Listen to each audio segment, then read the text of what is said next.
Welcome to math axis. तो आज का जो वीडियो है इसमें हम बात करेंगे कि हमारा जो होने वाला बोर्ड एग्जामिनेशन है, आखिर उसमें हम अपना जो हमारा क्वेश्चन पेपर आएगा उसका आंसर हम कैसे लिखें, क्या हमारा आंसर राइटिंग का फॉर्मेट होना चाहिए। ठीक है, क्योंकि देखो अब आपने जितना कुछ भी पढ़ा है वो सभी डिपेंड करता है किस पे कि आप अपना आंसर का प्रेजेंटेशन कैसे कर रहे हो। जो टीचर है जो आपकी कॉपी चेक करेंगे उनको आप कैसे अपना आंसर राइटिंग कन्वे कर पा रहे हो, जो आप आंसर आपने जो क्वेश्चन पढ़ा है, जो भी आप उसके क्वेश्चन के बारे में आप जो कुछ भी जानते हैं, आप कैसे उन टीचर तक उसको पहुंचा पा रहे हैं। क्योंकि अगर आप सही से आंसर नहीं लिखोगे तो आप चाहे कितना भी अच्छे से पढ़े हो, आपके 5 to 10 मार्क्स 100% डिक्रीज़ हो जाएंगे।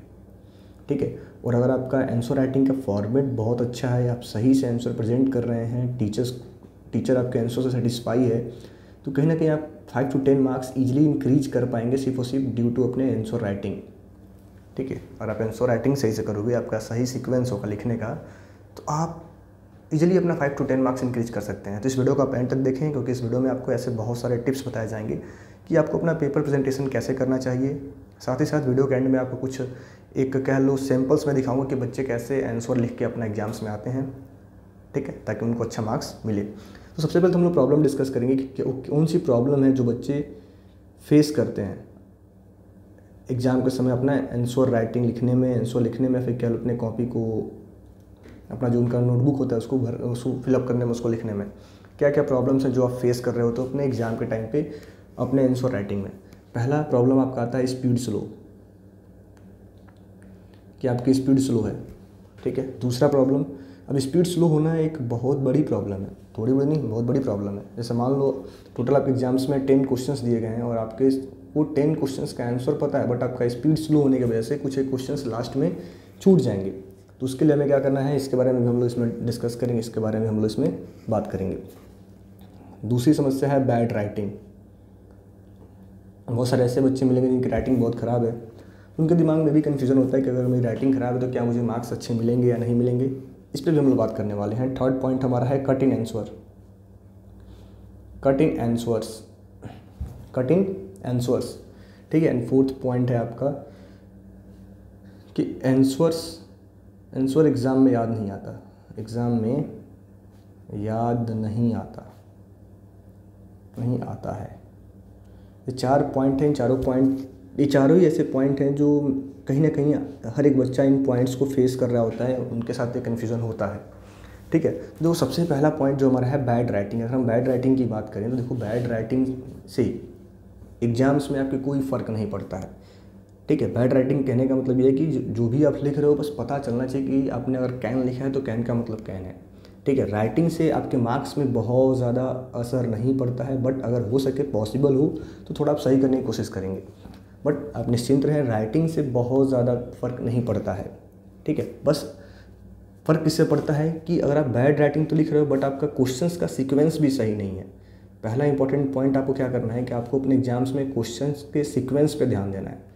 सीक्वेंस का मतलब क्या है, अगर हम आईसीएसई बोर्ड की बात करें तो हमारे पेपर में 2 पार्ट होते हैं, section A and section B,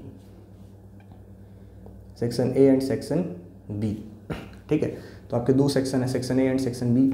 तो आपको करना क्या है कि प्रॉपर सीक्वेंस में चलना है। जैसे अगर आपने सेक्शन बी का क्वेश्चन पहले अटेम्प्ट किया तो जो भी आपके सेक्शन बी वाले क्वेश्चन हैं पहले आप उनको अटेम्प्ट करो, मिक्सअप ना करो कि सेक्शन ए का मैंने क्वेश्चन लिख दिया फिर कभी सेक्शन बी का क्वेश्चन लिख दिया।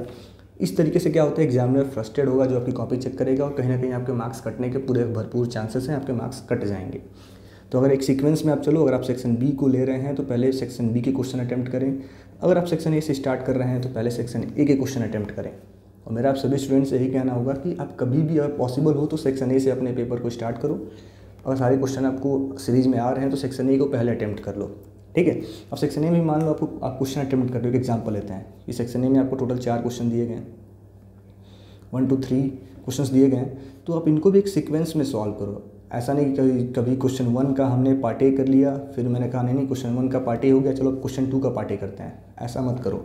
अगर आप क्वेश्चन 1 को लिख रहे हो तो कहीं आईसीएसई बोर्ड में क्या होता है, हर एक क्वेश्चन में सब पार्ट्स होते हैं ए बी सी करके। तो अगर आप क्वेश्चन 1 को लिख रहे हैं तो क्वेश्चन ए के तीनों पार्ट्स एक सीक्वेंस में होने चाहिए, जैसे ए बी सी हो या फिर ए सी बी, ऐसे आप कर सकते हो। बट आप ऐसा मत करो कि क्वेश्चन 1 का हमने पार्ट ए लिखा फिर हमने क्या किया, क्वेश्चन 2 का पार्ट ए कर दिया। इस तरीके से अगर आप करोगे तो आपके मार्क्स डिडक्ट होंगे। आप एक क्वेश्चन पहले तो आपको काम क्या करना है कि अगर आपने सेक्शन ए को सॉल्व करना स्टार्ट किया है तो पहले आप सेक्शन ए ही कर रहे हैं, देन आप सेक्शन बी कर रहे हैं, ठीक है। दूसरी बात, जो सेक्शन ए के भी क्वेश्चन हैं या फिर सेक्शन बी के क्वेश्चन हैं, उन क्वेश्चन के जो सब पार्ट्स हैं वो एक प्रॉपर ऑर्डर में होने चाहिए। अगर आप क्वेश्चन 5 को अटैम्प्ट कर रहे हो तो क्वेश्चन 5 के तीनों पार्ट्स एक साथ करना है। ऐसा नहीं कि आप बीच में क्वेश्चन 5 का पार्ट ए किए तो क्वेश्चन 6 का पार्ट बी कर दिए, ऐसा नहीं करना। एक सीक्वेंस फॉलो करो। अगर आप सीक्वेंस सही से फॉलो करते हो तो कहीं ना कहीं आपके अच्छे मार्क्स मिलने वाले हैं और आपको एग्जामिनर बहुत अच्छा मार्क्स देगा, क्योंकि उनको कॉपी चेक करना ईजी पड़ेगा, ठीक है।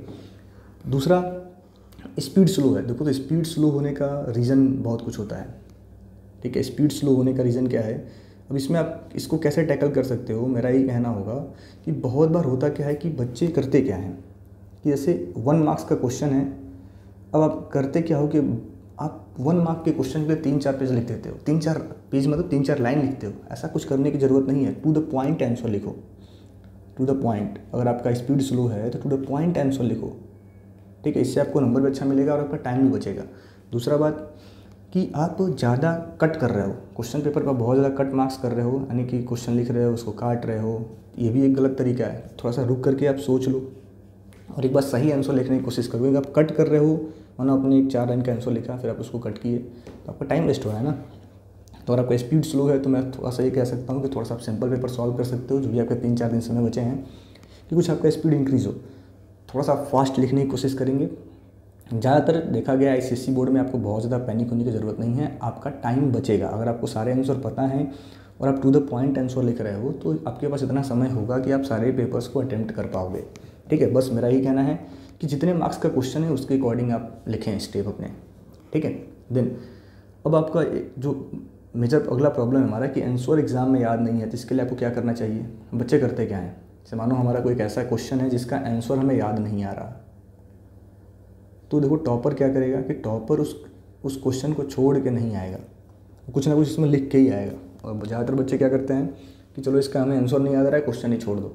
ऐसा काम नहीं करना है, क्वेश्चन को स्किप नहीं करना है। अगर नहीं आ रहा है तो आप कुछ ना कुछ उसमें लिखें ज़रूर। अब कुछ लिखने का मतलब ये नहीं कि आप इसमें गाना लिख के आ जाओ, ऐसा कुछ नहीं। कुछ ऐसा पॉइंट लिखो, पहले आप कोशिश करो कि वो पहला काम आपको क्या करना चाहिए कि आप रिकॉल करो कि किस चैप्टर का क्वेश्चन है, ठीक है। किसी एक पर्टिकुलर चैप्टर का तो होगा ही, चैप्टर का क्वेश्चन याद रिकॉल करो, फिर याद करो किस टॉपिक से मिलता जुलता है, ठीक है। और जो कुछ भी आप उस टॉपिक के बारे में जानते हो उसको आप पैराग्राफ के फॉर्म में रिप्रेजेंट कर दो, ठीक है। 3-4 लाइन लिख दो, पैराग्राफ के फॉर्म में लिख दो, या फिर नहीं पैराग्राफ बना पा रहे हो तो 3-4 लाइन कम से कम लिख दो। उस चैप्टर से मिलता जुलता, उस टॉपिक से मिलता जुलता कोई भी पॉइंट आप लिख दो ज़रूर, क्वेश्चन छोड़ना नहीं है। तो अगर आप छोड़ के आओगे तो मानो कोई 3 मार्क्स का क्वेश्चन है तो पूरे के पूरे आपके मार्क्स डिडक्ट हो जाएंगे। बट अगर आप उसमें कुछ भी लिख के आ जाओगे तो कम से कम 1 या 2 मार्क्स तो मिल जाएंगे ना, कुछ आपका मार्क्स इंक्रीज़ करेगा। तो हमें छोड़ना नहीं है, ठीक है।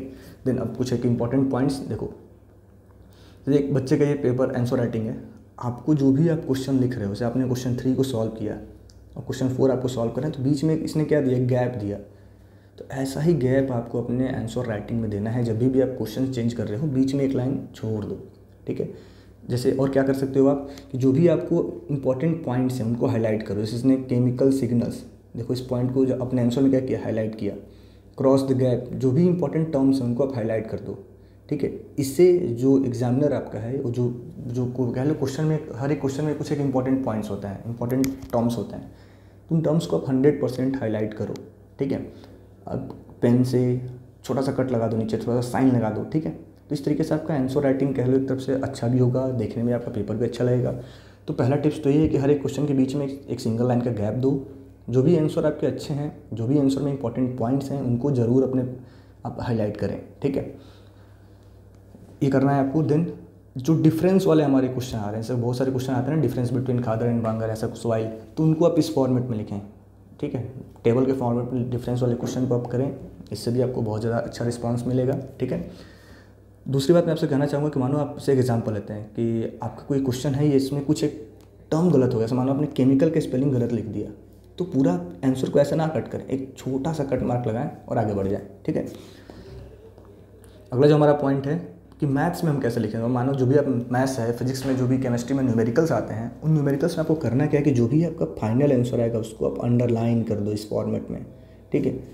इस फॉर्मेट में आप उसको ज़रूर अंडरलाइन करें, इससे आपको बहुत सारा बेनिफिट मिलेगा। एग्जामिनर को आपका एग्जामिनर जो है आपका जो कॉपी चेक कर रहा है उसको आपका जो इम्पोर्टेंट आंसर है वो उसके दिमाग में हाईलाइट हो जाएंगे, उनको देख पाएगा। ठीक है, तो ये कुछ टिप्स हैं। इन तरीके से अगर आप अपना पेपर का आंसर राइटिंग करते हो तो आप 100% बहुत अच्छा मार्क्स स्कोर करेंगे।